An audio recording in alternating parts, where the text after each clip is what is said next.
most important days in your life? The day you are born and, all right, the day you die and Baptized. the day you baptize. Anything? Born again. Born again.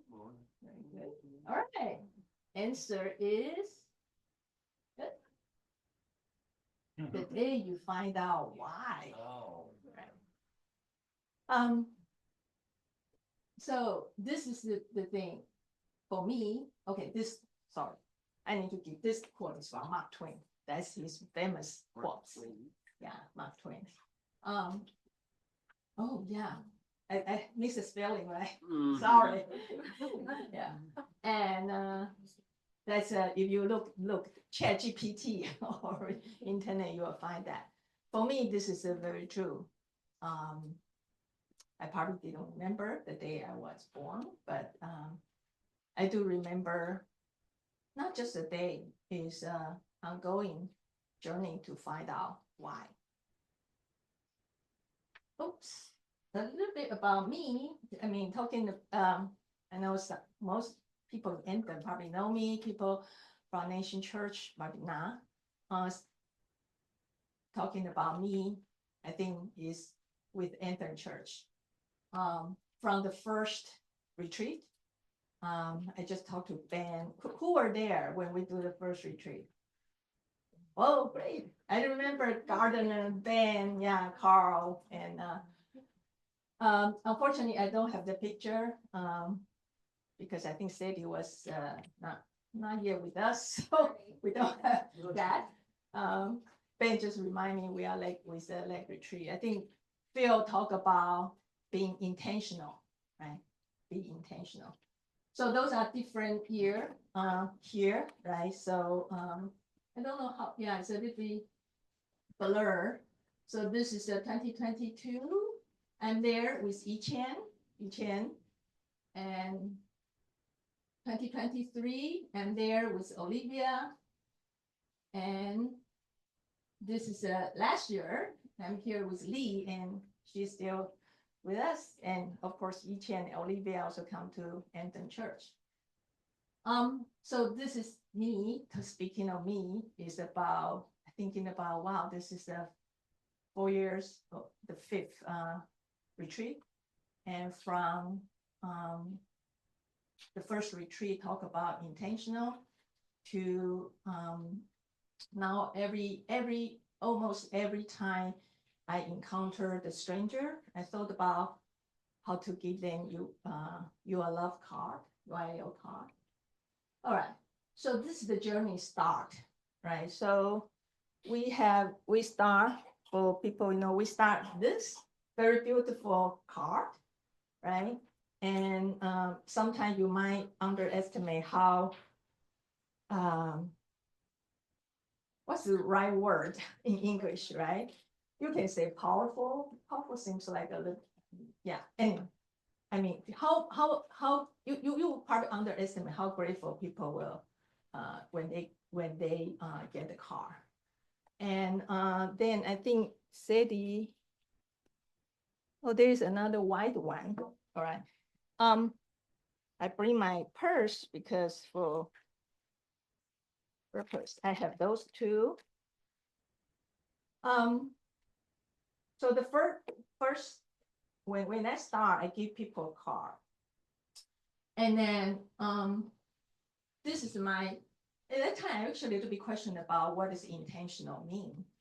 I feel that intentional seems not natural, not kind of I need to force myself, right? And because I think I shared a little bit, I was a very good student when I studied, and I would do everything to have a good grade, to get the best education, and for the work and everything.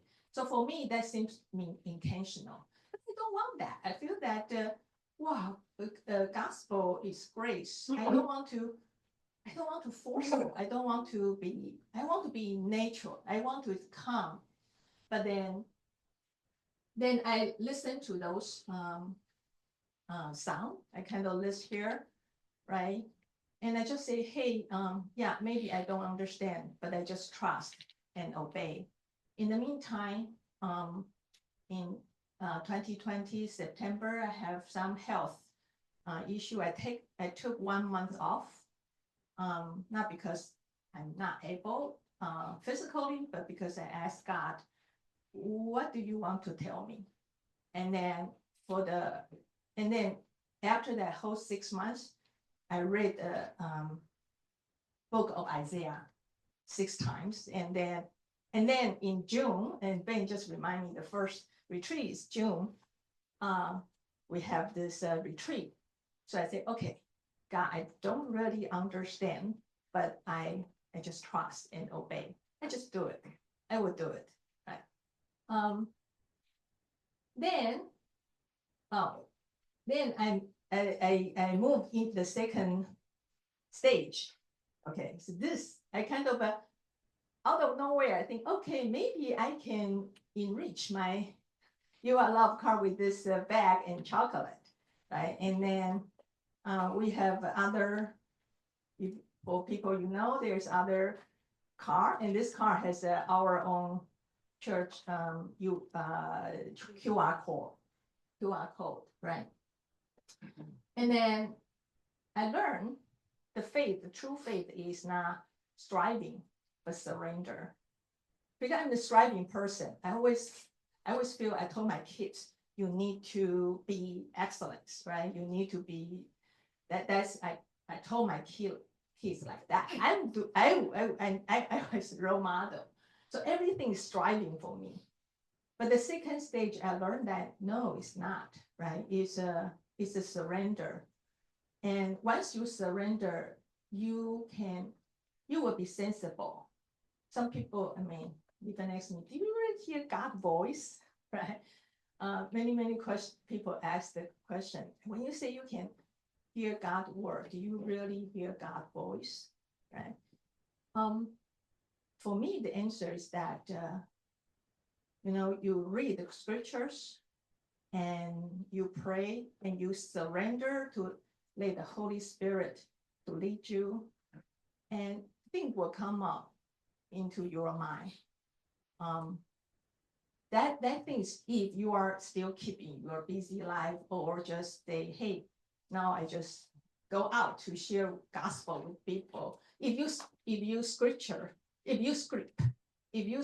or you will schedule your time like that, probably most time it won't happen. Versus you kind of know, okay, this is my lifestyle I choose. I open my perspective. I know I don't see everything, only God see everything. And I just William is the word. And I don't really, from 10 to 10:30, I do this, from 10 to do this, right? Just let the things kind of lead you. So that's my second stage. By the way, I kind of label level 1 and 2. Doesn't mean that that's more advanced or not. I just kind of need to find some label. But this is my God lead me in this journey in the chronicle order. Yeah. And then with my health condition, I still need to go to the clinical, do the infusion every other week. That's why sometimes you don't see me in the church. And that's why sometimes I don't join you guys for the gathering.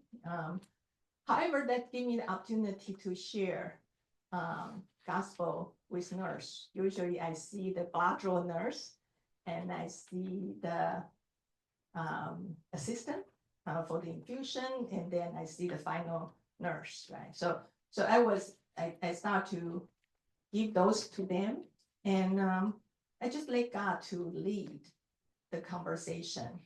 Some people will really want to have a conversation. Some people, oh, thank you, right? But I just kind of say, I'm there, right? I'm there, no matter what response is.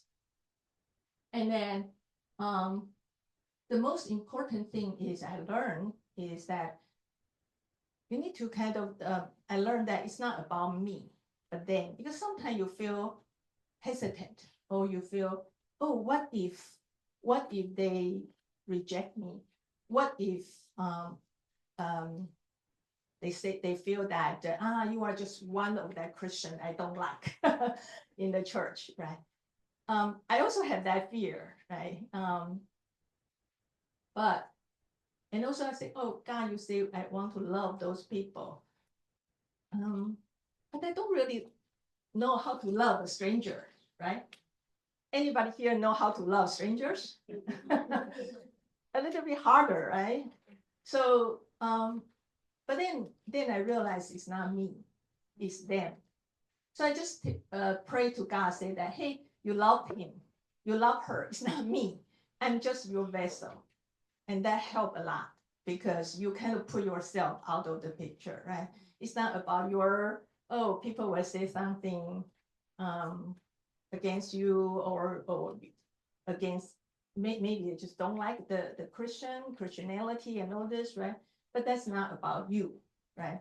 That's about them, and God, the God love them. So those are kind of what I also learned, is that give them this URL card, and then because sometimes for the patient in the waiting room, like me, everybody has uncertainty, right? And then everybody's thinking about,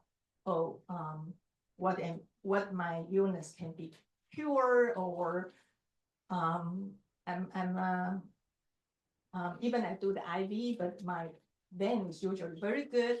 But I know some people just have a panic every time when they need to do IV. So I just say to them, peace with you, right? And then and I know that in that waiting room, people have the storm in their life, and the most precious thing is peace. Kind of go back to say, hey, people say, did you hear God's voice? Actually, the most confirmation for me is peace, right? Because there's a peace only God can give to you. And I start to learn how to pray for them after I share with them, no matter what their response, right? And of course, usually after infusion, I would be very tired, so my memory is not very good. So I start to write. It used to be very good at memory, right? So then I say, okay, this is another thing God take away.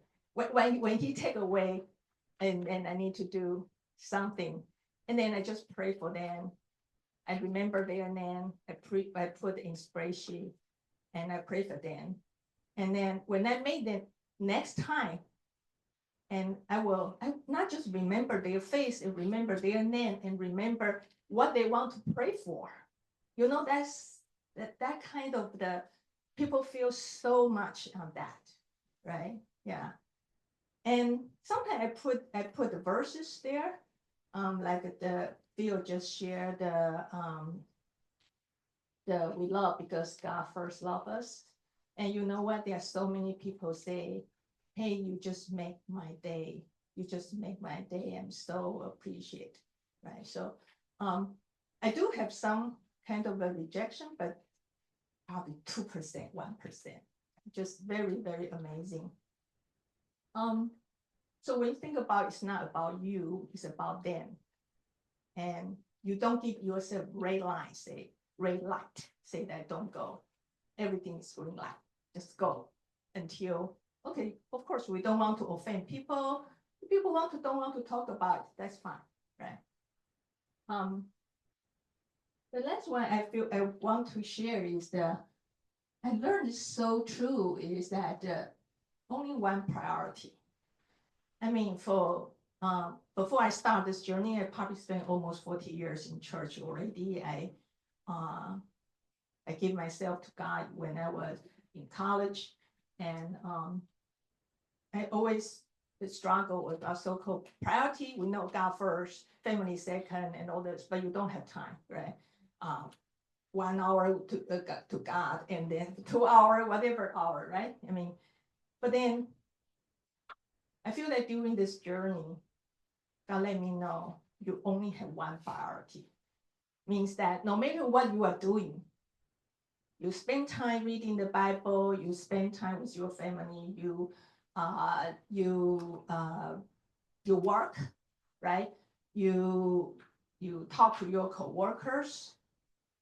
It's actually everything is your faith. God is always there with you, and so you only need one priority. Everything else you can cross out, right? So those are kind of the verses I kind of find, right? So sometimes harder to really digest in the ways. Oh, how could that be, Erica? I only have 24 hours, right? I need to sleep 8 hours, and I need to. But the key thing is not about divide your time. The key thing is to spend your time, no matter in what situation, you have gospel, you have God's love, you have God in you, and always prepare yourself for that. Okay, and I just shared the story, talk about this, right?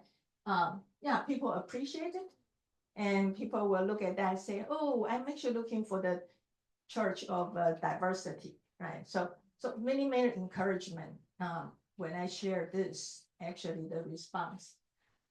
One thing is very I want to share is that, I start to share with Uber driver as well, right? Because 40 minutes, right? And usually they are talkative, right? And one Uber driver is very interesting. When he saw we love, but God love it. He showed me the tattoo. Okay, so, and at first his tattoo is only God can judge me. Okay. And he's from Ethiopia. Yeah. So, and then when he saw the verse, we love because God first loved us. I said, I have another tattoo for you, but I cannot share. I think he's probably going to. I said, no, you don't need to do that. But he said, okay, I give you the picture. Okay, and then that picture is 1 John 4:8, the last sentence, God's love. All right. So those are very, very, I feel it's very, isn't that is the encouragement, right? Yeah. And of course, I also have co-learning, right? So interest of time, probably just share one of them, right? So one day I went to Walgreens. I also shared this with the Walgreens cashier in my neighborhood. And I think, okay, there are not many people here. And then maybe we can have a conversation. So I hand this to her. No, I think at that time, this one. And then he said, I appreciate you must say something. Kind of like I'm and then he said, my boss is on me these days, I think, and then you must say something. To be honest, I don't. I just, so I think she could tell from my expression.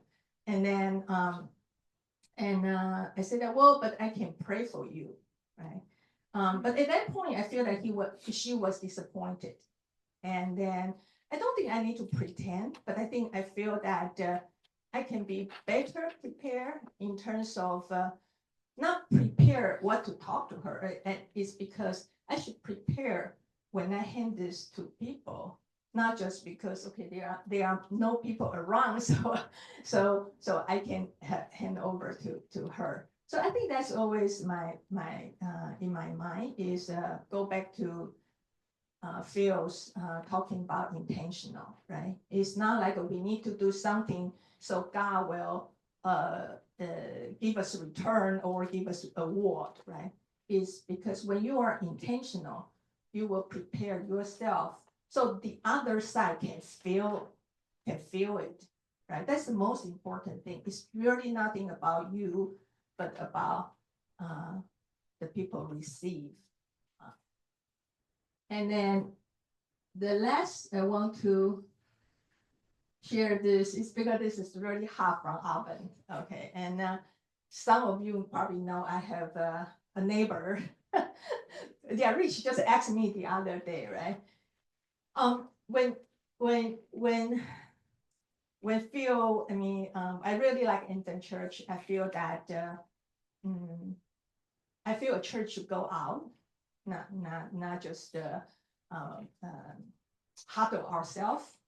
I also feel that while I'm coming from Taiwan, my dad said this is the U.S. is the best place in the world, and you should go. I also feel, wow, the society is so divided, and I don't know whether I feel my offspring. Well, my dad, even before he died, he still feel, okay, U.S. is the best place, right? But I'm thinking, I don't know whether that's applied to my kids or my grandkids, because the society is so divided. And my family moved, my dad moved out from mainland China to Taiwan, and not feel Taiwan is the country, but mainland China, even it's a hometown, but not really he want to leave. So he said, okay, go to US. I'm thinking, it's my family always in exile, right? So I think instead of move to other places, I think I should do something to, I will do my part to find identity for the society. So I think I feel I'm blessed to be the Christian and to have Infant Church. We can have the one vision is we have a church of people have different background, different culture, and we are together because one identity, right? So that's actually the thing very, very motivate me in Infant for this year, faithfully join all the retreats. So when people say, okay, love your neighbor, I look at this neighbor, how can I love them? And then I look at my neighborhood. They are all white, most of the white people, probably 12. We have probably 12 to 15. I didn't count families. Only me, my family, and the other family. I'm thinking I don't understand their culture, and I also have this kind of hesitate. Oh, they might not like. They have their own thinking about Christian, right? But then I just think God have a way. If you really want to do it, okay, maybe let's go back to the intentional. And then this neighbor just parked his car in my property. He claimed he can get easement. It doesn't really bother me because it's a corner of the property. There's a big tree. I don't see it. At first, I said, fine, if you want to park, you park. I'm not using that piece of land anyway. But all the neighbors have, not, I shouldn't say, there are a few neighbors have problem, okay, because they, for whatever reason, I'm not going to spend time here. So over the years, this other neighbor gave me a hard time. Feel that, hey, how come you don't kick him out of your land and all this, right? And hey, you should take legal action. You are the owner. You can do it, right? Something like that. To be honest, I did ask my lawyer, can you do this? And then after several discussions, say, hey, I really appreciate this lawyer. He say, I recommend you don't do it. And then this is your neighbor. And then you don't want every time you drive through, you think about this kind of things. I said, okay. But the other neighbor don't really like it. They feel that you love him, but you don't love all of us, right? So yeah. And then, but I just always thinking, I want our neighborhood of grace. I want to bring grace to this neighborhood. One of the neighbor even his partner is in work lawyer office. Give me all the suggestion. I just apology to him. I said, no, I'm not going to take that. And then, you know what happened recently? The garbage truck driver start complain. And then this neighbor parking the lot, his car there. His garbage for some reason didn't get picked up for 25 days. So isn't that guy is the very humorous? All right, okay. So hey, we need to solve this, right? And then more than that, there's other this guy doesn't pay the due, we don't have due, we don't have homeowner association, but we have private road, so we need to pay. He doesn't want to pay. You feel that you guys, your decision to pave the road. I don't feel I need to pave the road and something like that. Anyway, but all this got resolved then, because then he want to reconcile, and the person always insists the payment, even have very conversation with him, and they even hug each other. Can you believe that? Two adults, male, okay? It's not women. So I know things still going, to be honest, but I really fully trust God. He will bring the grace to my neighborhood.